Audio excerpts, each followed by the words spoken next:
This is willpower.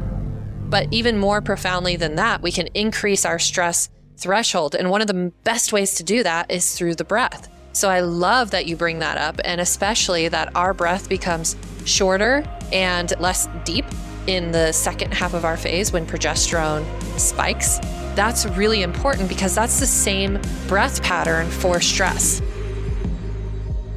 Welcome to the Wellpower Podcast. I'm your host, Kristen Weitzel. Together we explore health optimization tools that propel you from comfort to courage, illuminating the path together to a remarkable life through breath, cold, and biohacking. Whip Smart Woman on the Wellpower Podcast today. I am speaking with and sharing conversation with Kayla Osterhoff. She's one of the most intelligent women out there when it comes to women's health and biorhythms. She worked for the CDC for a bit, so she's got some the inside scoop on how things can work from a government agency standpoint, and probably how things shouldn't be working in some regards. And Kayla's branched off and doing a lot of different things across the sciences landscape and in women's health. She's a neuropsychophysiologist and a renowned women's health expert whose pioneering research has been featured on media and stages around the world. She has a program called Her Biorhythm, which several of my clients have actually been through and really enjoyed, which is training women and female coaches how to coach women's physiology across the landscape of health optimization, including understanding research and why, as she will remind us in this episode, why women are still to this day not showing up in the research, why we are not funded well enough, and how we need your help and support to get more of this out in the world. So much of the research has been done on men, tiny bit of it has been done on menopausal women, but we are still so lacking in doing research on women in reproductive years and understanding not just disease states and ways that we can optimize our well-being, but the effect of supplementation and pharmaceuticals on the female physiology, which if you look at some of the studies that are coming out now, we can really see that there's a huge detriment to females taking prescription drugs where they may, in some cases, have never been tested on female physiology. And we're having a lot of just crashes out of that, for lack of a better word. So we're going to sit down, we're going to talk, we're going to get deep and nerdy with Kayla, but we're also going to have a little lighthearted fun in this conversation from Clubhouse that she and I had to really dive into women's physiology, why we're not in the research, where we go from here, and just an exploration of all things female. So get into it. Okay, so we are live recording here in the Clubhouse platform. And today's episode of the BioCurious podcast and the Wellpower podcast is extra special because we are having this discussion for both podcasts. And again, this will be published for both podcast platforms, and we will have time for live questions at the end. So, Kristen, welcome to the BioCurious podcast. And Kayla, welcome to Wellpower Podcast. I love this killing two birds with one stone moment. And I'm just so excited to connect with you on a longer term format because we all have these little tiny conversations and it's nice to be able to sit and chat about the stuff we love.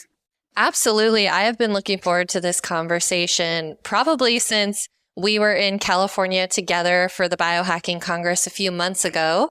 And we will be together again next month for the same event. So I'm really excited about that. But last time we were together, we talked about all things women's biohacking. And this is really at the core of both of our work and our passion. And so I just can't wait to dive into this topic today. Yeah, for sure. Never enough conversation about the female physiology, in my opinion. Oh my gosh, no. My totally biased opinion.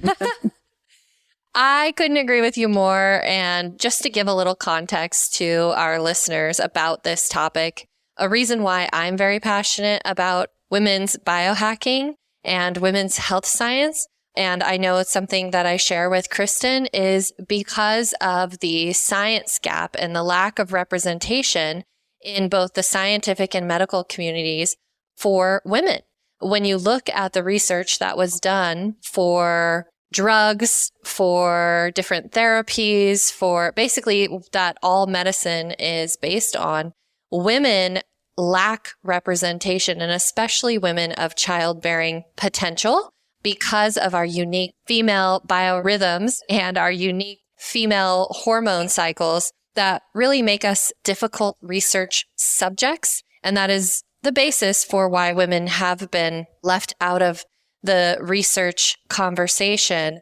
But, it poses a lot of issues for the recommendations that are out there that are supposed to be inclusive of women. But because women are not represented in the research that those recommendations were developed upon, a lot of those recommendations really are not appropriate for women. So this comes back to the reason why women's biohacking is so important. So women's self-experimentation is really important because women have to take their health into their own hands to be able to make informed and data-driven decisions for their health, because the medical and scientific communities really have disempowered us to that end.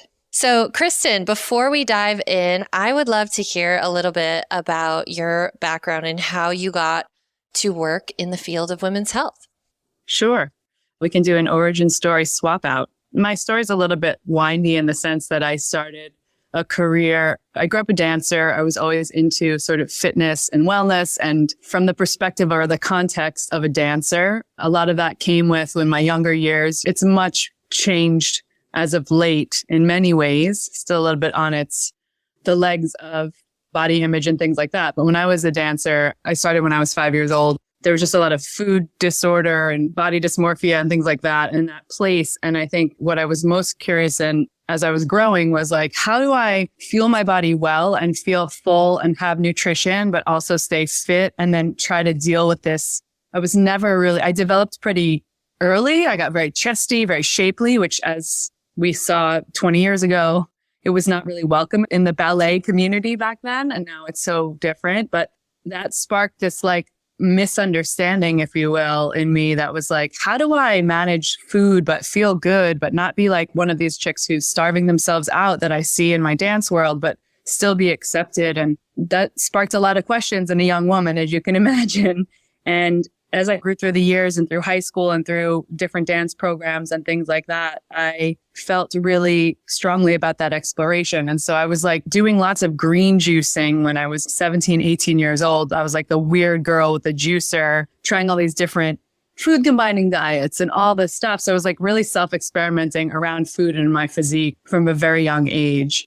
Took a really sharp turn into spirits, beer, cocktails, and Red Bull. I launched a Red Bull energy drink as I went through and finished college and started to become this marketing person. I had I fell into it pretty easily and seemed to have the talent to understand sort of brand marketing.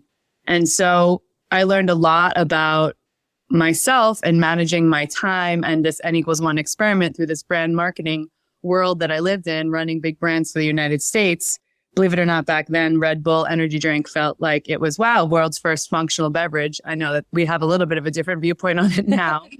But that course of action and working at a really heavy number of hours for an energy beverage, trying to understand the ingredient profile and how it was or was not serving people, and then morphing into sort of this big liquor industry career, I really was faced pretty quickly with a lot of men in my industry working a lot of hours with an expectation that I would be like doing the same and out drinking all the time. And so that was this interesting juxtaposition of having to learn how to communicate in a man's world as a female marketer running big business. And then I always say like I was made fun of, but even with the women in the industry, it was like I would finish my big day at work. People would go to happy hour or events. And while I did that a lot, what I mostly did was say high five and leave the office and go to dance cardio and fitness and all of this other stuff. And so sort of a running joke in the office when I was around, or a running joke in the field when I would like go to markets and people would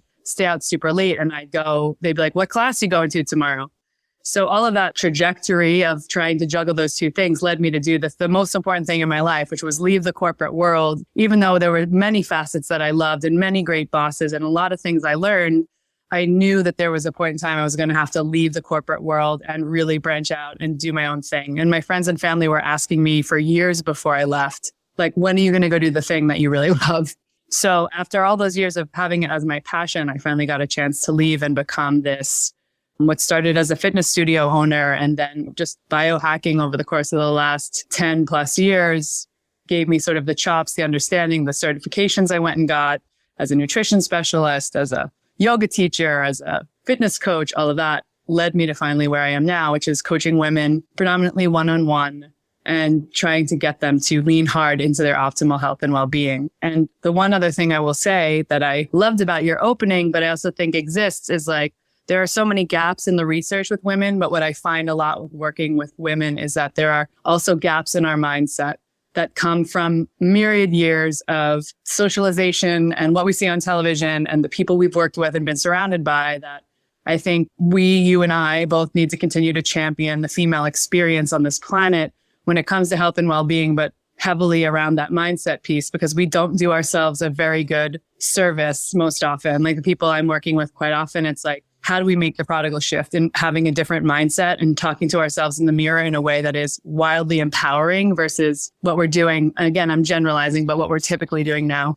Oh my God, I could not agree with you more. And I think that the lack of the scientific understanding and the lack of acknowledgement that women are very different than men biochemically, neurochemically, and this affects the mindset of a woman, and even societally and culturally, the way that women make decisions is much different than a man. So for instance, when a woman makes a decision, because this is hardwired into her, passed on through generations, passed on through cultural programming, she doesn't make a decision for herself alone. She always makes a decision for the broader community, whatever that may be. That may be her family or her colleagues or whoever that is. So that's wired into our subconscious programming as women. It's not something that we necessarily even have control over. So because we are so different, we should not be behaving the same. And so I love your example of how the men in this industry, in the beer and liquor and wine and energy drink industry, they really expected you to behave as them. And this has really been the expectation by society at large because of the lack of understanding and acknowledgement of the differences between men and women. So I think if we start to really emphasize those differences, not in a way that is one's better than the other, but in a way that we are different and should be behaving differently and supporting our bodies differently, this will really be the game changer. And I can say that my background, my origin story is also driven by this same narrative. So I was always driven by hard work and success and held to the same standards as the men in my same field of work, which in the STEM field, in the sciences, it's mostly men. And so being surrounded by men and held to the same expectation really put me on this trajectory of burning myself out. So I'm trained in the traditional health sciences and took the traditional route of going through a bachelor's program, a master's program, and now I'm in my PhD process in neuropsychophysiology. And a lot of what drove my success was this behavior, this very masculine behavior of competition and having to work really hard to succeed. And these are really masculine behaviors, and they actually increase our testosterone, which is not a great thing for women because that really disrupts the other hormones. But while I'm grateful for it in a certain extent because it's gotten me to where I am, I also realize that it is a dysfunctional way for me to live to support my body. Because while I had a lot of success, I have these degrees and these accolades, and I was able to work for the Centers for Disease Control and Prevention for several years. And I'm proud of these accomplishments. But at the same time, I was really wearing my body down. And at some point, about 3 years ago, when I was 30, I was just not be able to get through the day without taking naps or drinking a ton of coffee or doing things to really boost myself just to function at a normal level throughout the day, which was really alarming to me and different than my experience prior to that. And so when I finally decided to go and see a functional medicine doctor and got my hormones tested, and when I did that, that really revealed the true picture of what I had been doing to my body, Whereas I thought, exercising really hard and eating really as clean as possible and working really hard at work, long hours, I thought all of these things were very beneficial to my health, but really they were wearing me down and burning out my adrenals. And that led to really wiping out all of my female hormones that were essentially flatlined at the point. And so I had the hormones of basically like an 80-year-old woman at the ripe old age of 30. It really took me a step back and a change in perspective and to realize I am not a man and I shouldn't behave the same as a man because I am essentially biochemically and neurochemically 4 different people just within the phase of a month. Meaning, even if I have the same routine every day during the month, it's not going to suit me or behoove me. So I started designing my lifestyle around the differences in me and the differences between me and my male colleagues. And that's when I really started to thrive. And actually more success has come as a result. Yeah, that's so awesome. It's a thing that's so overlooked. I always thought when I first found out about sort of how we can work physiologically with our cycle for things that are just outside of like the general, I got my period and this is what's going on. It was mind blowing. And also I always have to preface this conversation. I always say to people like, I'm not a feminist. I'm not like staunchly, I love the things that I've gotten from men in the world. There's just like physiological differences and things that I wish I knew sooner. And I think, I don't know why I have that inner conflict about having the conversation. It's definitely not anti-man. It's just, I learned from a guy. I learned from a key like nutrition, a guy who helped me certify as a nutrition specialist, all the differences in our physiology. And my response after like going through this one module and having a conversation with him was like, look, I'm not annoyed, but I'm annoyed. Like what I've had OBGYNs, male and female. I've had plenty of doctors I've worked with in my life, and no one has ever really talked to me about the depth and breadth of each phase of the cycle and why and how it's affecting like the food, the uptake that happens in my body, the way I behave, et cetera, right? There's like these explorations that have come from women in the world like Jolene Brighton, right? Who are like talking about that and just putting it out into the world more generally now. But why didn't someone tell me this 20 years ago, right? When I first got my period. Of course, my mother didn't know, no one knew, like, no one, the studies that have been around since the 80s. So they've been there, but like no one knew to tell you or no one was talking about it. And so that's such an important piece of your story is like really understanding that. And also I always look to you and learn from you when it comes to the deeper dive on the science, right? I read a lot of the research. I get heavily involved, but I was in a performing arts high school. So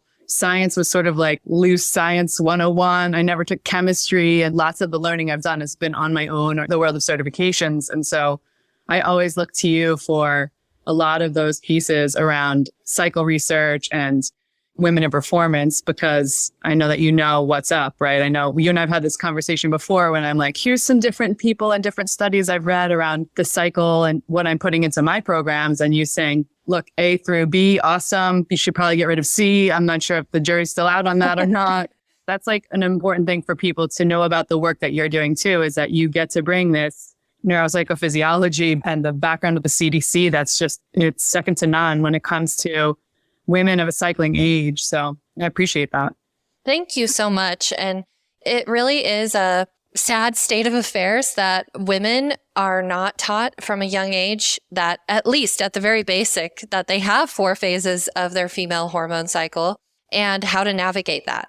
I think if we even just made that small change starting in elementary level education, and those children could teach their parents, and then it could become a construct that is accepted and openly talked about in the homes, I think that could make a huge difference, even without bringing the science aspect in. And I think the science side is a little difficult just because women lack representation in the science. So it's really hard to build an evidence base for something that has not been researched. And that's where folks like you and I, who are really driving the idea behind self-experimentation and personal empowerment and really taking responsibility of your own health by collecting your own data and making data-driven decisions, that's really, really what's important and what will change the cultural context that we grow up in and that we have to work in as women. So just to go back to what you were saying about the female bioenergetics and biorhythms. Just to give like a little bit of a foundation to what we're talking about, many women are actually not even familiar that they have 4 phases of the hormone cycle. And I am sad to admit that even through my master's program in the health sciences, I was not aware of this. Like, how is that possible? Right? Yeah. It's crazy. But if it's really, really important to understand what's going on in the 4 phases of your hormone cycle is in terms of what's changing biochemically and neurochemically, because this really should be driving your lifestyle and decision making. So the female hormone cycle, for those who are not aware, or maybe you are aware and don't know exactly how to make decisions based on this, is dominated by 2 major hormones, and that's estrogen and progesterone. And these 2 hormones interact with almost every aspect of our biochemistry, including our metabolism, our neurochemistry, and our bioenergetics. So when I say bioenergetics, what I mean there is that estrogen specifically plays a significant role in energy production. So regulating glucose transport, aerobic glycolysis, and mitochondrial function to generate ATP, which is our source of energy. This is how our body is fueled, and estrogen plays a significant role in all of those processes. And then if we look at the brain function, the regions of the brain that are responsible for emotional regulation and memory, namely the hippocampus and the hypothalamus, have really high densities of estrogen and progesterone receptors. So as a result, these hormones actually play a role in modulating our neurotransmitter function and our cognition.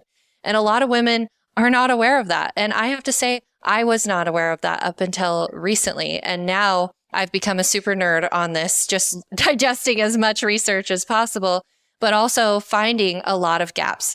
So in understanding this, we can actually look at each phase of the cycle and understand, at least at a high level, what's changing within our body and what would be the best way to biohack or practice our health and fitness components of our lifestyle in each of these phases that is really supporting us and working for us instead of against us. And it's really about leaning into the benefits and not fighting against what our body is naturally doing. And so I'll just give one quick example of this. During menstruation, which is only one phase of the 4 phases of the hormone cycle, our hormones are actually at their lowest level during this phase. This is, the shedding phase when you're actually shedding the uterine lining. But because our hormones are at their lowest level, we actually have a lower ATP production and a slower metabolic rate, meaning that our energy is naturally lower during this phase. And it's a good thing that it's a pretty short phase. But the problem that we see, especially in this male-driven modern society, is not to go ahead and lie low and rest a little bit more during this phase. It's actually to push against it and drink more coffee, take nootropics, work out really hard, and do all these things that are really going to end up burning out our adrenals and causing further hormonal disruption. Yeah, for sure. I mean, it's endless. It's endless. It's a rabbit hole of information, right? It's like we could spend 2 hours just talking about every phase of the cycle and what it's doing to the body. And it's like the interesting thing for me is when I have intake calls with my clients and I'm like, so you're on day 12. And they're like, am I? And I just think the very first thing that a woman can do is use one of these tracking apps to just stay in sync with their own cycles, right? And I think that's like a great piece of tactical advice. And some of the apps, the newer apps, even you can like share with your partner, like what's going on in your cycle. So I just, do you have apps that you recommend? I know there's a couple I use, but I think you have 1 or 2 that are different than I use that you like. Yeah, I really like the Clue app the best. There are quite a few out there. There's Clue and there's MyFlow, and I forget what the names of all of them are, but there are quite a few out there. There is actually one that uses a wearable that takes your temperature as well. So that one's kind of cool. I haven't tried that yet.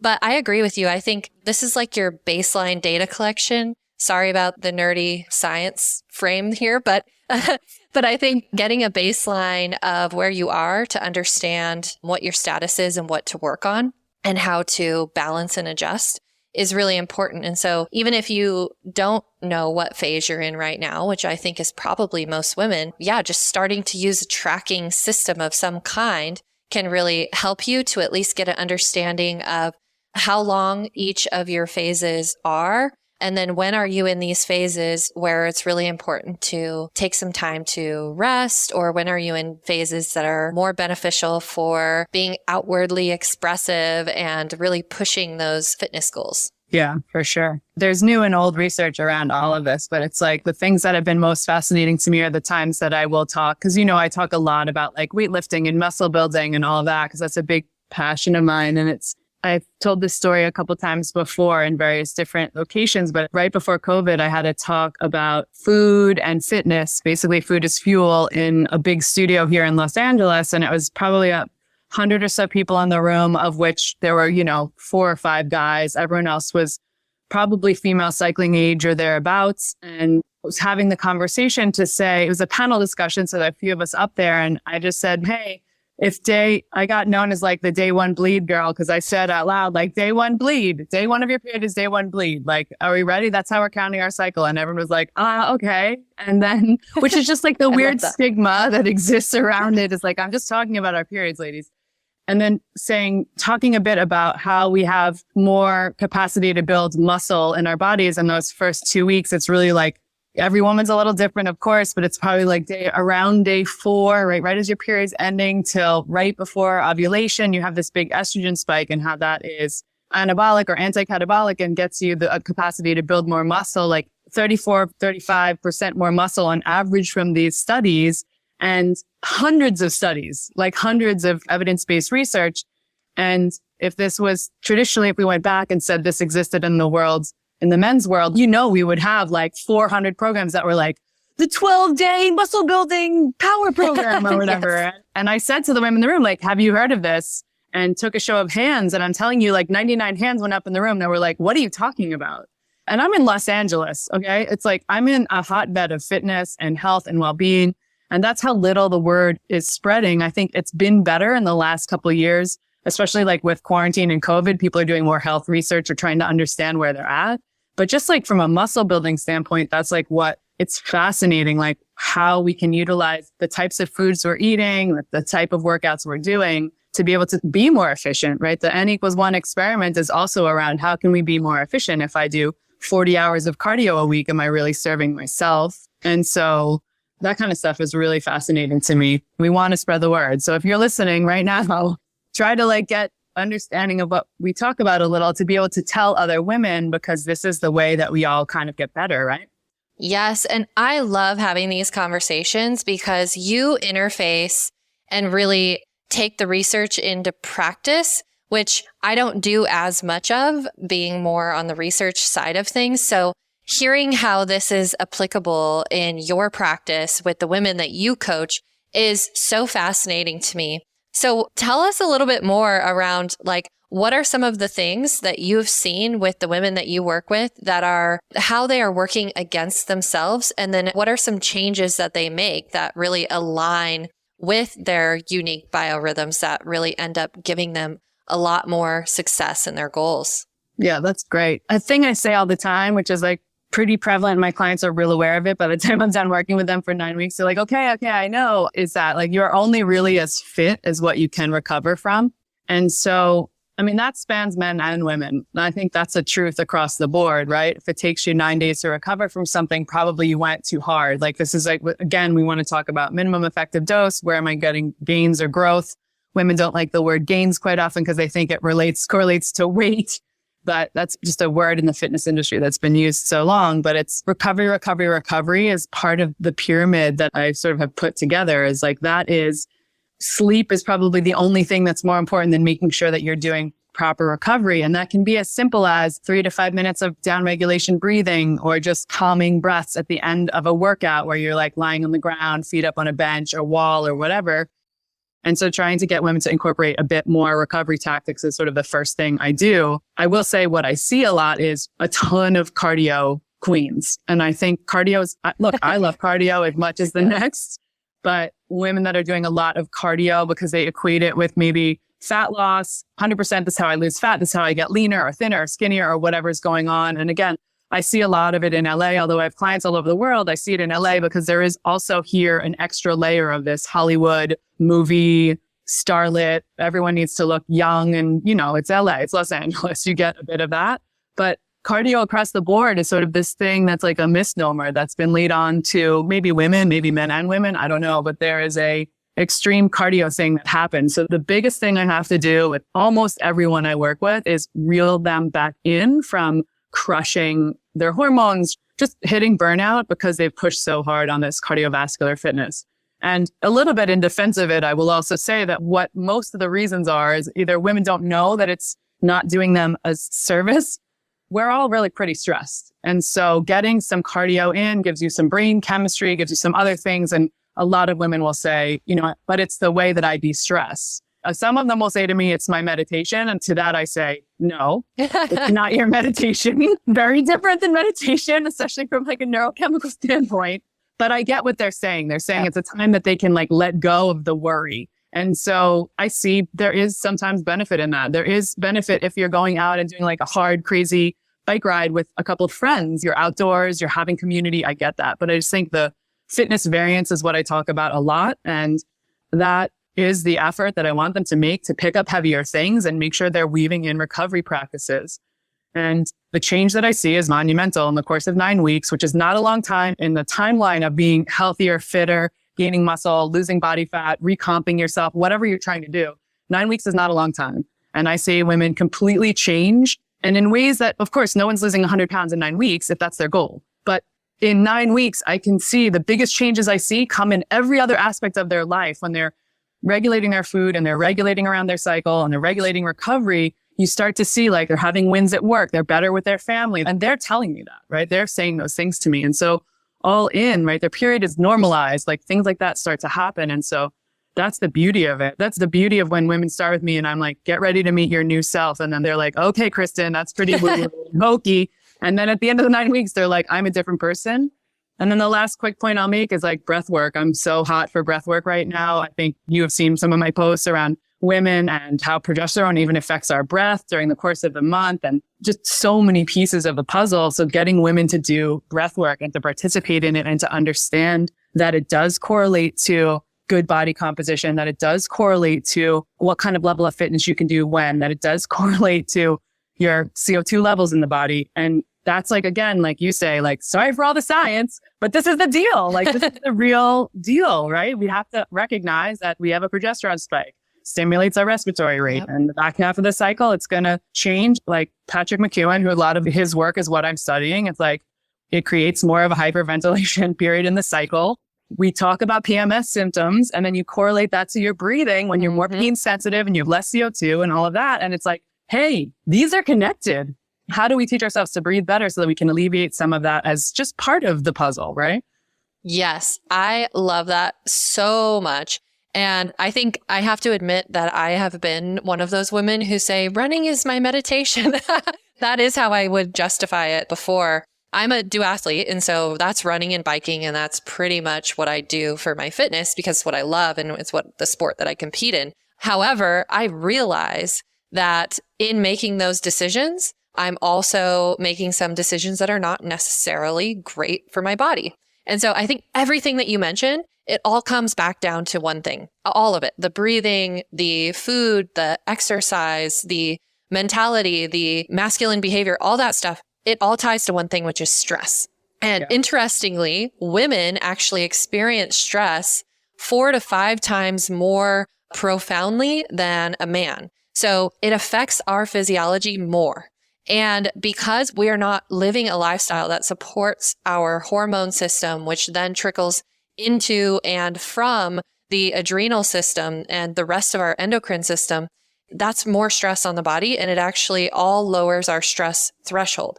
So the way that we can begin to thrive is, one, by eliminating some of these stressors that can really bring us out of balance, like working out too hard or not sleeping or working really long hours or sitting at your desk staring at a blue light screen for 10 hours straight or something like that. All of these things, perhaps we can lower the amount of those in our lives. We can take away some of the stressors.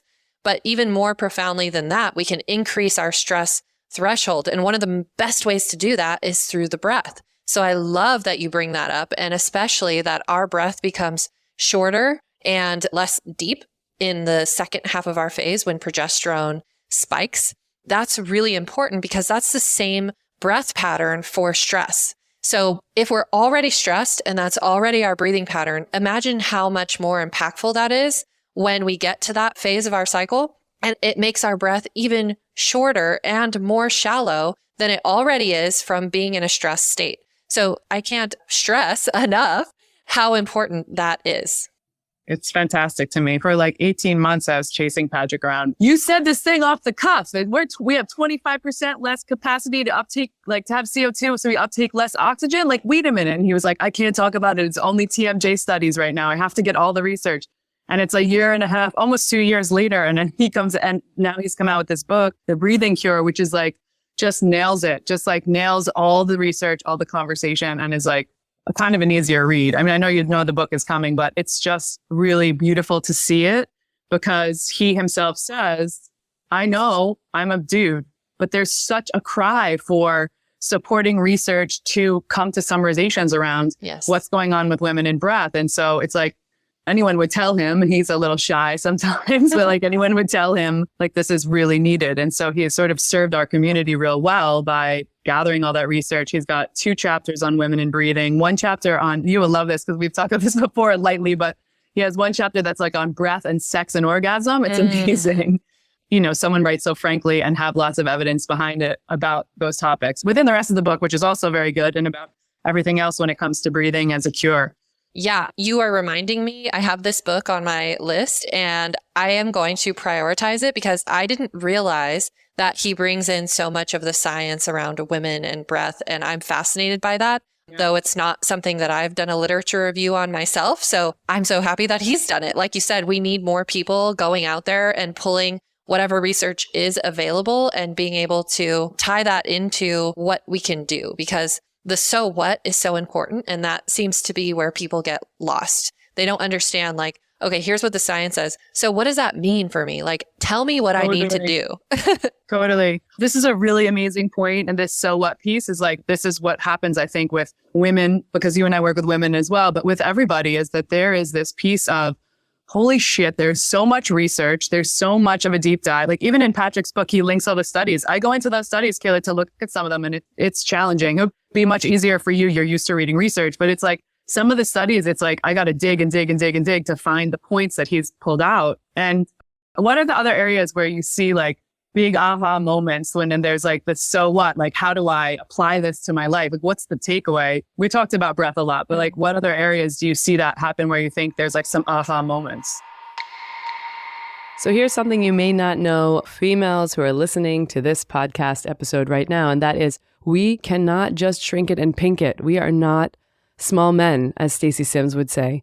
I talk a lot with experts on this podcast about how we do things aligned with our health and our female physiology in order to make our dreams come true and to live in our greatest capacity.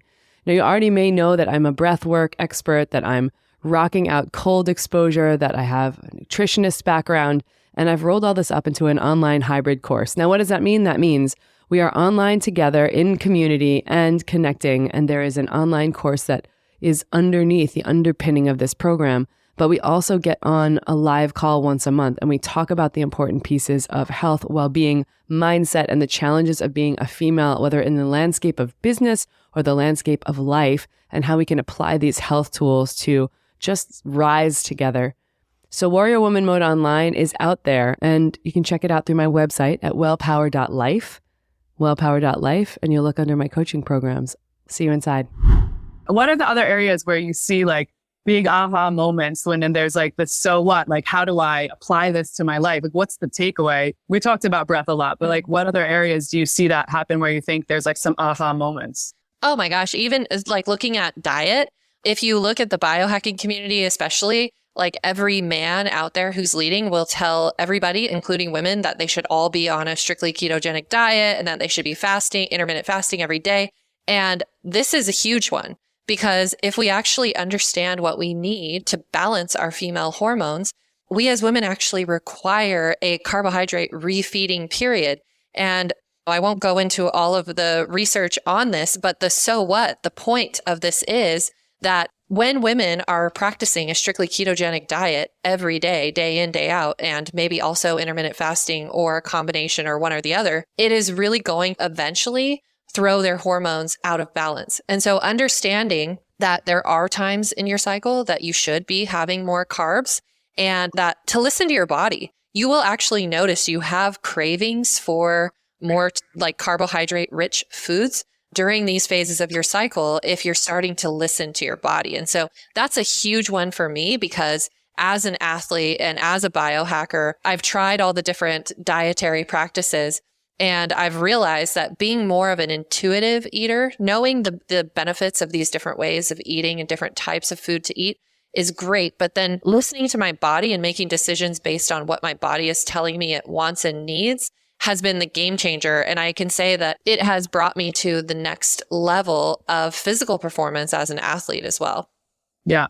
I mean, I could not have said it better in many ways. Also, it's like the premise of why I put together a meal plan. I have this Warrior Woman Nutrition meal plan. And that meal plan is like, it's 22 pages long. It's a super succinct, like front end of exactly what you just said, plus recipes and all those things. And it's like the big key I tried to make top line, but direct in it is like, this is how you figure out your macros. This is how you build metabolic flexibility, right? I use a little keto, a little paleo. I don't use those words specifically, but just by design with the macronutrients. And then I give women days that I call power days. You'll love that because it's like, it's basically a refeed, right? It's like the opportunity for us to put carbohydrates in when and how we need them, either for workouts or for that time in the cycle where we have a better glucose uptake. And that's like so nerdy sounding, but it's like I condense it into a couple pages to say, look, try this. And how beautiful that we can build metabolic flexibility that way and cycle with our cycle the way we eat specific food and nutrients. And the other thing I want to say is that I just had a wild and wonderful experiment with a carnivore diet, which proved to me as like a 40-year-old woman, the one thing that I sort of knew going in was that I hoped I was going to I wanted to do 30 days. And like, let me preface it by saying I did carnivore, not because I think it's the be all and end all. It's just, I'm a nutrition specialist. I do nutrition performance. I need to try the things to understand what they will do when it comes to like my N=1, but also just women in general. And while I think there are applications with like treating autoimmune or big food allergies or some other applications for carnivore, it's a very prime thing that is a little on trend now that I can tell you I got to day 18 and my hormones went haywire. Now, I'm not a 25-year-old woman, but also I have a pretty consistent period cycle, whatever, for someone my age. And it was like it was like an emotional thing to go through being on the carnivore diet for 18 days. And I stopped at 18 just 2 days ago. I said, look, this is great. I want to go 30 days, but I can already tell it's not worth hitting day 30 and having really screwed up my system. I can see it. I've already like my period came 9 days early. All these things happened. Emotional response to eating, cravings went up. Like there are a lot of different things that happened for me personally. But then it shows me how different it is. I was doing it with a carnivore buddy who's been on it for 2 months, who's also a 26-year-old man. And the response he's getting is completely different, I'm sure. Right? Yeah. So it's like that seems like maybe obvious, but it's just like the proof continues to be in the pudding because it just, not only was it, I had a few days in the midst of it where I was like, this is amazing, right? And probably those days are the days that are aligned with the time that my body's really down to have a ton of protein and a ton of animal products. But really interesting just to go through it and be like, feel that because it felt that like the most shaky ground I've been on with an eating lifestyle choice that I've had in years. And so that's also important when I'm working with people to understand what it's like to make any big lifestyle eating shift, right? So that was like coming off of your points about keto all the time or fasting too long. I'm a very conservative on when women start fasting, I'm very like, yo, be conservative on this. I tell them initially, if they're just starting intermittent fasting, like 12 hours or less, like it's a sleep cycle. I don't need you to go crazy. And that's all related back to what you talked about with like hormones and our biology. Oh, yeah, absolutely. And to your point about carnivore, Dr. Paul Saladino, who's the carnivore, I'm sure some folks are familiar who are listening to this. He's big in the biohacking world. And of course, he's all about carnivore. And I had him on the podcast. And during that episode where he was basically saying everybody should be carnivore, I brought up the difference between men and women and our biological differences and our biochemical differences and the differences in our metabolism. And I have to give it to him. He paused and he said, you know what?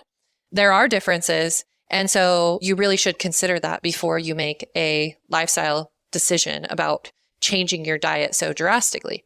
And in the end, I still think that he recommends carnivore for mostly everyone, but he did acknowledge that it's important to consider what's going on in your body, in your microbiome, in your gut, and what's going on in your microbiome in your brain, and what's going on with your hormones. And so it really is important. And the way forward, because the science is not fully baked, right? And the recommendations are not there, we do have to experiment with ourselves. And so I love that you tried the carnivore diet and really gave your best effort and realized, oh no, this is not for me. And so in supporting your clients who may want to try the same thing, you can share your experience and say, hey, look out for these things. If you start experiencing any of these, then you might want to stop. Yeah. And also it's like, if there's someone who came to me who had a lot of metabolic dysfunction and if they made enough of a case, I could have the conversation. But I think part of it is really looking at a woman's labs. We haven't talked a lot about that and we probably don't need to, but it's like test, don't guess, right? Yes. But looking at a woman's labs, looking at where she's at and knowing I have different clients that come to me that we handle metabolic dysfunction in different ways. Someone coming with an autoimmune, someone coming with some other things. Maybe that would be a course of action we could converse about. But then I would understand, like I just shared a little like IGTV thing one day because I was like, over the course of 18 days, I had 2 cheats, if that's what you want to call them. I hate that word, treats, right? Or just outside of the carnivore lifestyle choices, right? What's not on the docket. And one of those was a whole avocado. And I was like, I'm doing an IGTV right now because I'm having guilt and shame over eating an avocado. And like, I don't ever food shame myself. Like, it's very rare that I do. So that's what I talk about. That's what I'm meaning when I say to you as well, that I had like emotional responses to things that are not in the normal wheelhouse for me. It's like, you had to smoke an avocado, Kristen. It's like actually in the realm of things, probably your body was desperate for it, right? Yeah. Because and your brain thinks my brain was happy. And then my body was like, okay, like potassium is one of the things that's sort of hard to get on that diet to get enough of.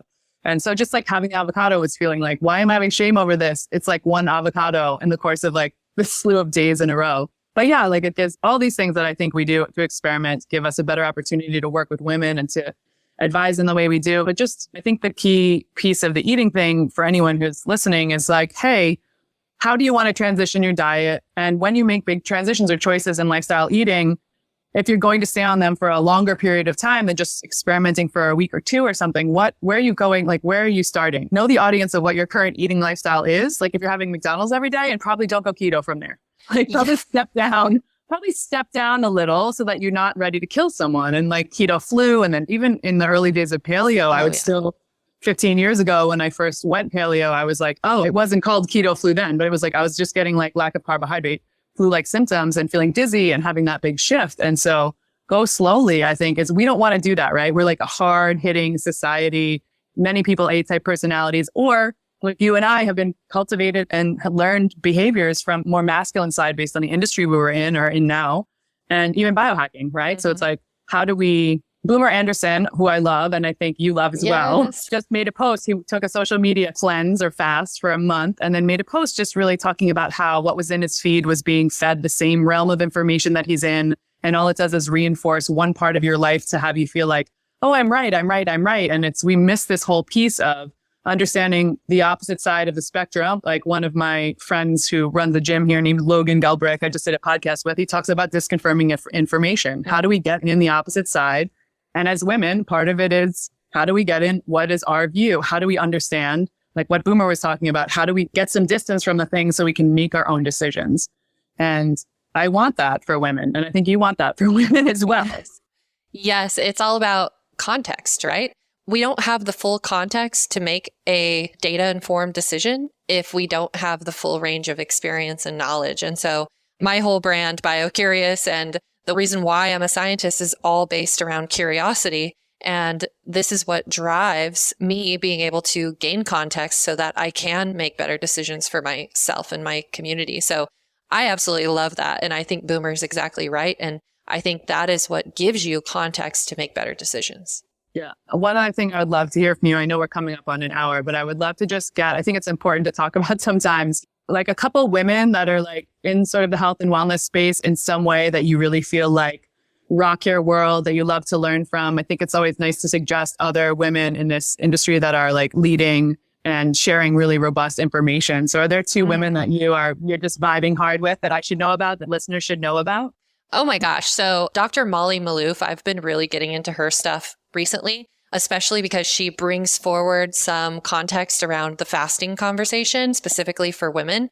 So I'm really vibing with her stuff recently. And then Dr. Naisha Winters, and maybe this is a little bit of a bias because she is one of my co-founders in the Power Program for Women, but she is such a freaking badass. She knows, her bank of knowledge is so deep and so wide, it just blows my mind what she knows about metabolic health and then specifically tailoring it to women and all the nuances around every single hormone and how it interacts with metabolites and with different lifestyle choices and stress and endocrine disruptors. It blows my mind. So if you have not read her book, The Metabolic Approach to Cancer, even if you don't know anybody with cancer, you are not dealing with cancer yourself, read that book because you will understand metabolic health on a whole new level that is just incredibly mind-blowing. So I would definitely recommend both of them. What about you? The person who I feel like has affected me in a very big way is Emily Fletcher. Oh, yeah. She's mentored me a lot. Ziva Meditations, the IBA, is her organization, and she's done so much around making meditation approachable. I've had her on the podcast as well. It's one of my favorite episodes because I've known her for so many years. You know, you can kind of like, we bro down and like that expression. Is there a female equivalent for that? I don't know. But we just really have a sit down. One of the most powerful meditation teachers I've ever worked with. She's sort of the first and foremost female that brought it to the forefront for householders, if you want to use that term. Householders, that's a term we use in yoga a lot. That's really about people who aren't practicing yoga, like 99% of their day in the ashen grounds. But she's really brought it to the masses, and she's just incredible. She's like, makes it approachable. She's made me get such a rich understanding. And she's really the person who taught me enough that I could actually sit and hold onto a meditation practice, which even as a yoga teacher, I had a really, really hard time struggling to keep a daily practice before working with her. So Emily Fletcher, she has a Stress Less, Accomplish More is her book. It's amazing. Online program, endless amount of things. She launches tomorrow a kids meditation program, which I think is just like what the world needs, right? What we need for the future. And so I really take her, like, I think from a fitness perspective, I've followed Stacey Sims for a long time. She's been kind of like gritting out the fitness and, hey, women are not small men thing for a long time, and the arc of basically people talking about it. So I really have a high level of respect for her as someone who tried to do some more groundbreaking on that. And then when it comes to breathing, there aren't as many women in the world, but Belissa Vranic has a book called Breathing for Warriors. So, you know, I love that book. Yes. But yeah, those are sort of like the women on my docket right now that are just, I'm loving their work. I'm loving learning from them. And it's just like there continues to be more and more that comes my way from these women in the world. I love all of those women that you mentioned. And with Emily's work, that's a great reminder because I signed up for her newsletters a while back and I keep getting these reminders. And I definitely want to take her meditation course because I do love the way that she breaks it down and makes it so relatable and digestible to anyone. Yeah. Like she has a background in theater, which somehow helps. Yes. Like it doesn't come across as over dramatic, but she just really knows how to speak to an audience clearly and concisely. So I love that. Yeah. Where is the best place for the BioCurious listeners to find you, find your work, and connect with you? The best two places are my Instagram handle at Warrior Woman Mode and my website, which is just warriorwomanmode.com. There's links to everything on both of those to get people to be able to connect with me. There are 2 free audio tracks that you can download on my website, and that is designed to try to help everybody with everything that we've been going through from a stress and de-stressing level. So pretty easy to find me on those 2 channels. How about you? Yeah, thank you. Folks can find me. The best place is like you on Instagram at biocurious_Kayla. And you can check out my website, biocuriouskayla.com. I also have a little biohacking online community for men and women called biocurious.co with lots of resources that you can download, guides and biohacking information and research. And then for women specifically, with Dr. Naisha Winters and Dasha Maximov, I have launched a program for women, a 1-year program that is called the Power Program for Women. So if you're interested in checking that out, you can go to powerprogram.org. And I know that's going to be a great deep dive for women who really want to get after an understanding of their own physiology. And I think be able to clean up anything they have that they want shifted and just really leveling them up. So I'm excited to see that launch. Yes, thank you so much. We are so excited about it. And the first bio individual deep dive course that includes not only education and coaching, but it also includes a deep dive into looking at your biochemistry with laboratory testing, very comprehensive laboratory testing for women. And we test and retest 3 times throughout the program. So it really is going to be a game changer. And we are so excited for it. And I know that we didn't get into lab testing this time, but maybe we can next time. For sure. Awesome. Well, I don't see any questions. And so thank you all for those who joined us and stuck with us through the whole hour. We appreciate you. And you can find both the Well Power and the BioCurious podcast on all the platforms. If you just search either of those, or you can search for myself or Kristen, and you'll find both of these as well. So thank you again for joining us, everyone. And Kristen, thank you so much for sharing your knowledge with us. Yeah, same. Absolutely. I love when you bring your brain to the table, and I'm going to get to see you in like 3.5, just under a month at the Biohacking Congress in Northern California. And we're going to have an amazing time there. Maybe we'll get some more recording done. Yes, that would be amazing. All right, girl. Thanks, everyone. Thank you. Yes! Thank you for joining us here on Well Power. You can submit questions, learn more, shop incredible brands, and connect with me at wellpower.life, or follow me on social at biohacking.breath.cold. From comfort to courage, friends, we're doing it. Any foul language you hear on the show is not approved by my mother.